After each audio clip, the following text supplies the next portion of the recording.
Debonair. Okay. What's good, y'all? Shout out to Notification Gang for hitting the like button. And the video didn't even start yet, y'all, the village ones, and I appreciate you anyway. We have a crazy one here for y'all today, man. If I'm not mistaken, a man lost his 9-year-old son, you know, during this sad, let me say that, altercation. So let's have a moment of silence for again, y'all. I was reading from the article. I believe it was a 9-year-old boy, but I might be wrong, so I might correct it. But still, regardless, somebody lost their life. So let's have a little moment of silence for them, man.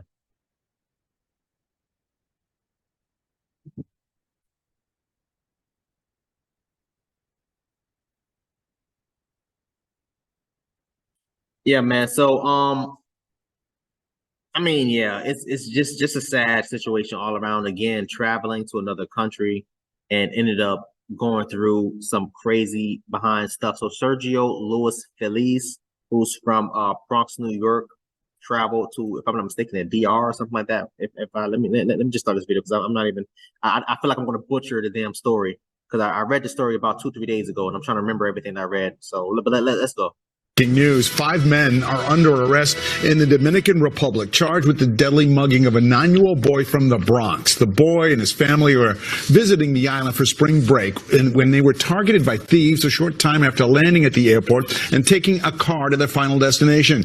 Eyewitnesses report Lauren Glassberg live in the newsroom with more. Lauren. David, that little boy, Gioser Luis Felix from the Bronx, touched down in Santiago with his father on Wednesday, but just 30 minutes after landing, their trip took a very violent turn. Gioser and his father took a flight from Kennedy Airport on Wednesday with spring break, and they were headed to see family in the Dominican Republic. A family friend picked them up at the airport and drove them from the Cibao Airport. But moments into that drive, police say their SUV was followed by another car with 5 men inside who tried to get the SUV to stop. And when it didn't, those men unleashed a hail of bullets. A 9-year-old Gioser was shot in the head.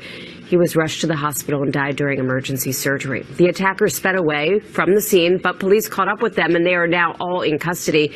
And police say they confessed to the shooting. They're due in court later today. The youngest suspect is 18 years old. Right now, preparations are underway to transport the child's body back to the United States. His heartbroken father still in the Dominican Republic trying to get answers.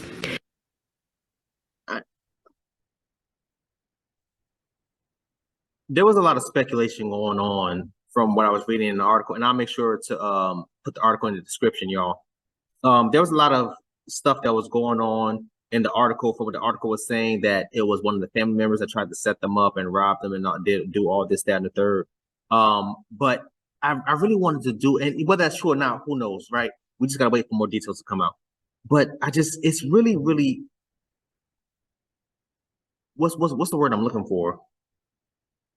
It's unsettling when you hear these types of things because you're going on a spring break trip, right? Going out the country to see family, not even just a random country that you don't know, but you're going out the country to see family, have a good time, you're with your child. Nobody sees stuff like this happening when you're taking a trip overseas. Hell, in the US, this could possibly happen also too. And it's very, very sad because I tell people all the time to be aware of your surroundings, right? And this isn't to me saying that the father wasn't aware of his surroundings, because even if he was aware of the surroundings and saw the car following them, what are they going to do? I'm assuming they're unarmed, and the other people was, which is the reason why they started releasing the damn bullets. So what do you do in a situation like that? There's nothing you can do. Nothing you can do, unfortunately. But still, just be aware of your surroundings. Always looking around, keeping your head on the goddamn swivel. When I'm in unknown territory, hell, even when I'm in my damn territories, my complex, I park my car, I sit there for a minute, I'm looking around, I'm doing this, that, and the third. I tell people all the time, never take the same route home every single day. Switch it up. Take the long route sometimes. Don't take the interstate. Sometimes take the main avenues or the main streets, the state roads, whatever. Never take the same route home every single day. You never know who's watching you. You never know who's following you. switch up the interests on how you, well, I mean, assuming I have like 3 in my complex, there's multiple interests that you come in. It's not just one, but I don't always take the same one interest every day that I'm coming home. I take multiple interests. I have like 3 interests to my complex. You never know which one I'm coming in. I don't always park in front of my building. Sometimes I park on the opposite side. Sometimes I park on the far end of the goddamn complex and walk all the way down. You never know who's watching. You never know. And people tell me all the time, Dev, you paranoid. Dev, you're this, Dev, you're that. No, I'm not. I'm cautious. It's a difference. With all of that being said, there's no guarantee that you know what I'm saying, that nothing will happen to me. I'm pretty sure something can happen to me. I'm not saying I'm untouchable. I'm saying that I'm going to try to minimize the as much BS, I should say, nonsense that could possibly happen to me. I'm going to minimize it as much as I can, or as much as that's in my power to. This father just lost his 9-year-old boy over foolishness, and now has to go back home to bury his child after flying to, and I know he's blaming himself because he's probably the one that said, yo, listen, we're going to go back to DR and visit the family. And I know he's feeling some type of way about it. So sad. So sad.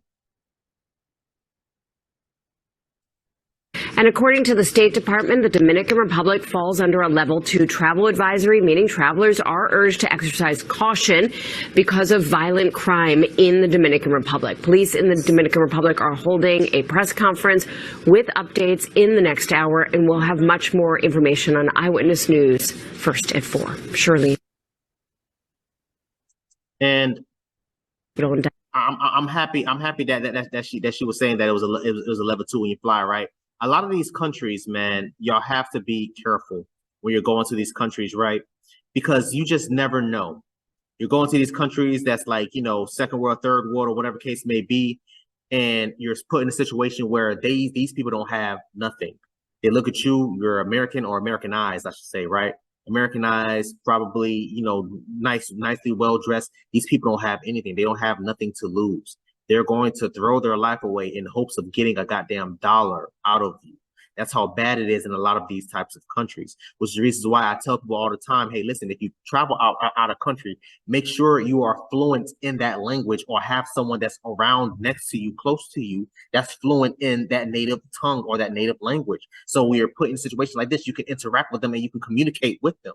Because if you're in a situation where you don't speak Spanish, or if you go to some other country where you don't speak Swahili, or you don't speak whatever their native tongue is, you're going to be put in a situation where you don't know what's going on. You could be tricked, you could be robbed, you could be having your life stolen from you, or your loved one stolen from you.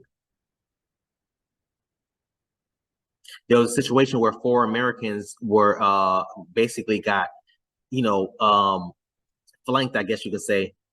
They're trying to, what was going on? It was 4 Americans that went to Haiti. I think 2 of them died, if I'm not mistaken. All 4 were shot or whatever. 2 of them died. They all 4 were kidnapped and shot at or whatever. And it was a mistaken identity. They thought that the 4 Americans were like drug lords or whatever the case may be, and it was a mistaken identity. And they came out to say, oh, it was my bad. No, it's not your bad. Somebody just lost their damn life. You have to be careful. This can happen to anybody. And it's so sad because, again, like I said earlier, I know the father's blaming himself. I know he is. So damn sad. So RIP to this man's son. Condolences to him and the family. All that good stuff, man. I mean, that's just terrible, man. That's just terrible. I want y'all to comment down below and let me know what you thought about this video, man. RIP to that 9-year-old child, man. Thanks for watching, and until next time, please, man, y'all be safe for her, cub.